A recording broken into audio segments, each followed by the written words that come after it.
ನಮಸ್ಕಾರ ರೀ. ಬದ್ನಿಕಾಯಿ ಎಣ್ಗಾಯಿ ಪಲ್ಯ ಈ ಥರನೂ ಮಾಡ್ಬೋದು ನೋಡಿರಿ. ಸೂಪರ್ ಟೇಸ್ಟಿ ಆದಂಥ ಪಲ್ಯ ರೆಡಿ ಆಗ್ತತಿ. ಬಿಸಿ ಬಿಸಿ ಜೋಳದ ರೊಟ್ಟಿಗೆ ನೋಡಿರಿ, ಫ್ರೆಶ್ ಇರೋಂಥ ಬದ್ನಿಕಾಯಿ ತೊಗೊಂಡೀನಿ. ಈ ಥರ ಒಂದ್ರಾಗ 2 ಭಾಗ ಮಾಡಿ ಅರ್ಧ ಕಪ್ ಮಾಡೋಣ. ಅರ್ಧ ಇರಲಿ, ಹಿಡ್ಕೊಂಡು ತಿನ್ನಾಕ ಭಾಳ ಅನುಕೂಲ ಆಗ್ತತಿ. ತುಂಬನ್ಯಾಗ ಟೇಸ್ಟ್ ಇರೋದು. ಅರ್ಧ ತೆಗೆದು ಅರ್ಧ ಇಡೋಣ. ಈ ಥರ ಒಂದ್ರಾಗ 2 ಭಾಗ ಮಾಡಿ ನೀರಿನಾಗ ಹಾಕಿಡೋಣ. ಇಲ್ಲಾಂದ್ರೆ ಕಪ್ಪಾಕ್ಕವು ಬದ್ನಿಕಾಯಿ, ನೀರಿನಾಗ ಹಾಕಿಡೋಣ. ಎಷ್ಟು ಎಳಿವದವು, ಎಷ್ಟು ಫ್ರೆಶ್ ಅದಾವೆ ನೋಡಿರಿ ಬದ್ನಿಕಾಯಿ. ಇದೊಂಥರ ಎಣ್ಗಾಯಿ ಮಾಡಿ ತೋರಿಸ್ತೇನೆ ನೋಡಿರಿ ನಿಮಗೆ. ತುಂಬಿ ಮಾಡ್ತಿರ್ತೇವೆ, ಈ ಥರ ಒಂದು ಮಾಡೋಣ. ಬಿಸಿ ಬಿಸಿ ಜೋಳದ ರೊಟ್ಟಿಗೆ ಸೂಪರ್ ಟೇಸ್ಟಿ ಆದಂಥ ಎಣ್ಗಾಯಿ ಪಲ್ಯ ಬದ್ನಿಕಾಯ್ದು.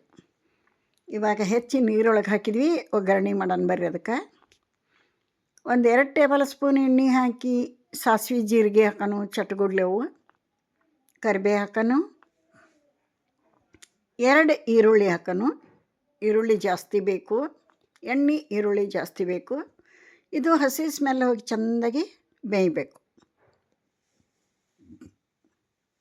ಈ ಥರ ಒಂದು ಸಲ ಪಲ್ಯ ಮಾಡ್ಕೊರಿ, ಭಾಳ ಅಂದ್ರೆ ಭಾಳ ಇಷ್ಟ ಆಗ್ತತಿ.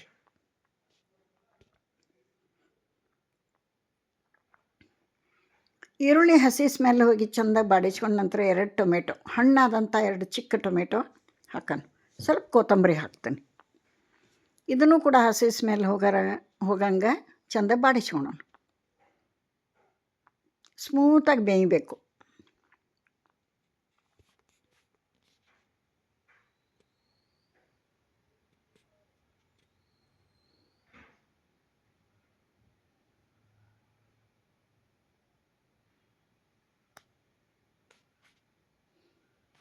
ರುಚಿಗೆ ತಕ್ಕಷ್ಟು ಉಪ್ಪು ಹಾಕೋಣ. ಇದಕ್ಕೆ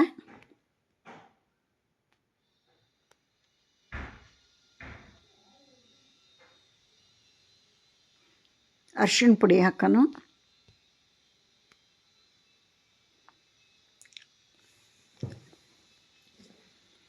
ಮಸಾಲೆ ಪುಡಿ ಹಾಕೋಣ.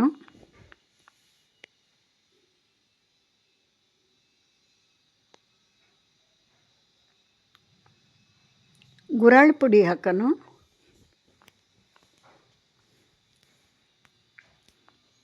ಇದನ್ನು ಚೆಂದಾಗಿ ಮಿಕ್ಸ್ ಮಾಡೋಣ. ಆನಂತರ ಹಸಿಮೆಣ್ಸಿನ್ಕಾಯಿ ಪೇಸ್ಟ್ ಹಾಕೋಣ. ಇದು ಹಸಿದ ರುಬ್ಬಿರ್ತೀವಿ, ಹಿಂಗಾಗಿ ಎಣ್ಣೆಯೊಳಗೆ ಬೇಯಿಸ್ಕೊಳೋಣ. ಏನು ರುಚಿ ಆಕತ್ತಂತೀರಿ ಪಲ್ಯ ಹಸಿಮೆಣ್ಸಿನ್ಕಾಯಿ ಪೇಸ್ಟ್ ಹಾಕಿದಾಗ. ಸ್ವಲ್ಪ ನೀರು ಹಾಕಿ ಚೆಂದಾಗಿ ಸ್ಮೂತಾಗಿ ಕುದಿಸ್ಕೊಳೋಣ. ಇದಿಷ್ಟೂ 1 ಗ್ಲಾಸ್ ನೀರು, ಕುಡಿಯೋ ಗ್ಲಾಸಲ್ಲಿ 1 ಗ್ಲಾಸ್ ನೀರು ಹಾಕಿ ಚೆಂದಾಗಿ ಕುದಿಸ್ಕೊಳೋಣ.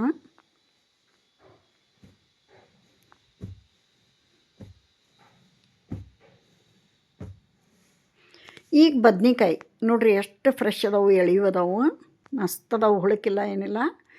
ಈ ಥರ ಹಾಕೋಣ. ಇದ್ರಾಗ ಹಾಕಿ 1-2 ನಿಮಿಷ ಈ ಥರ 1-2 ನಿಮಿಷ ಉಲ್ಟಾ ಮಾಡಿ ಚೆಂದಾಗಿ ಬೇಯಿಸ್ಕೊಂಬಿಟ್ರೆ ಪಲ್ಯ ರೆಡಿ ಆಗಿಬಿಡ್ತತಿ. ಬಿಸಿ ಬಿಸಿ ರೊಟ್ಟಿ ಜೊತೆ ಸರ್ವ್ ಮಾಡಿ ತೋರಿಸ್ತಾನೆ ನಿಮಗೆ. ಎಳೀವಿರಬೇಕು ಬದ್ನಿಕಾಯಿ, ಫ್ರೆಶ್ ಇರಬೇಕು. ರೊಟ್ಟಿಗೂ ಸೈ, ಚಪಾತಿಗೂ ಸೈ, ಅನ್ನಕ್ಕೂ ಸೈ. ಇದು ಪಲ್ಯ ಅಷ್ಟು ಚೆನ್ನಾಗಿರ್ತತಿ ನೋಡಿರಿ. ಕುದ್ದು ರೆಡಿ ಆಗೈತೆ ಆಲ್ರೆಡಿ. ಈಗ ಇದನ್ನು ಪ್ಲೇಟಿಗೆ ಸರ್ವ್ ಮಾಡಿ ತೋರಿಸ್ತೀನಿ ನೋಡಿರಿ. ಏನು ಸೂಪರಾಗಿ ಬಂದೈತಿ. ಹೌದಾ, ಈ ತುಂಬಿದ್ರೆ ಹಿಂಗೆ ಹಿಡ್ಕೊಂಡು ಕಡ್ಕೊಂಡು ತಿನ್ಬೋದು. ಭಾಳ ಅಂದ್ರೆ ಭಾಳ ಮಸ್ತಾಗೈತೆ ಪಲ್ಯ. ಈ ಥರ ಒಮ್ಮೆ ಟ್ರೈ ಮಾಡಿರಿ. ಯಾರಾದರೂ ವಿಡಿಯೋ ನೋಡೋರಿಗೆ ನನ್ನ ವಿಡಿಯೋ ಇಷ್ಟ ಆದ್ರೆ ಲೈಕ್ ಮಾಡಿರಿ. ಮತ್ತು ಹೊಸಬ್ರು ಯಾರು ನೋಡ್ತಿದ್ರೆ ಪ್ಲೀಸ್ ಸಬ್ಸ್ಕ್ರೈಬ್ ಮಾಡ್ಕೊಂಡು ವಿಡಿಯೋ ನೋಡಿರಿ.